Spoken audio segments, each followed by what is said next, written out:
ನಿಯತ್ತಿಗೆ ಹೆಸರಾಗಿರುವಂತಹ ನಾಯಿ ಬಗ್ಗೆ ಒಂದು ಕಥೆ ಇದೆ ಕೇಳಿ.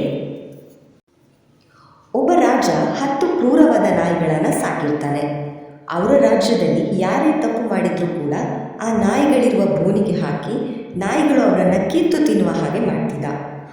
ಒಂದು ದಿವಸ ರಾಜನ ಜೊತೆ 20 ವರ್ಷಗಳ ಕಾಲ ನಿಯತ್ತಾಗಿ ಕೆಲಸ ಮಾಡ್ತಿದ್ದ ಮಂತ್ರಿ ಒಂದು ಸಣ್ಣ ತಪ್ಪು ಮಾಡ್ತಾನೆ. ರಾಜ ಹೇಳ್ತಾನೆ, ಮಂತ್ರಿ ಆದ್ರೇನು ಯಾರಾದ್ರೇನು ಇವರನ್ನ ಕೂಡ ಆ ಬೋನಿಗೆ ಹಾಕಿ ಅಂತ. ಆ ಮಂತ್ರಿ ಕಾಲಿಗೆ ಬಿದ್ದು ಕೇಳ್ಕೊತಾನೆ, ಆದರೂ ರಾಜ ಜಗ್ಗಲ್ಲ. ಆಗ ಮಂತ್ರಿ ತನ್ನ ಕೊನೆಯ ಆಸೆ ಹೊಂದಿದೆ ಅಂತ ಹೇಳ್ತಾನೆ, ಈ ನಾಯಿಗಳಿಗೆ 20 ದಿವಸಗಳ ಕಾಲ ಅನ್ನ ಹಾಕ್ತೀನಿ, ಆಮೇಲೆ ನೀವು ನನ್ನ ಸಾಯಿಸಿ ಅಂತ ಹೇಳ್ತಾನೆ.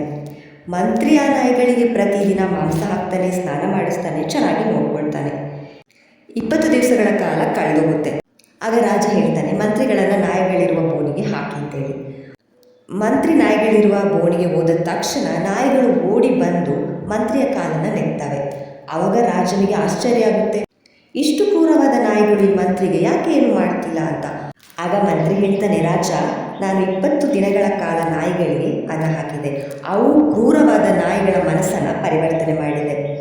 ಆದರೆ ನಾನು ನಿನಗೆ 20 ವರ್ಷಗಳ ಕಾಲ ನಿನ್ನ ಸೇವೆ ಮಾಡಿದೆ, ಆದರೆ ಆ ಪ್ರತಿಫಲಕ್ಕೆ ನೀನು ಕೊಟ್ಟಿದ್ದಾದರೂ ಏನು ಅಂತ ಕೇಳ್ತಾನೆ.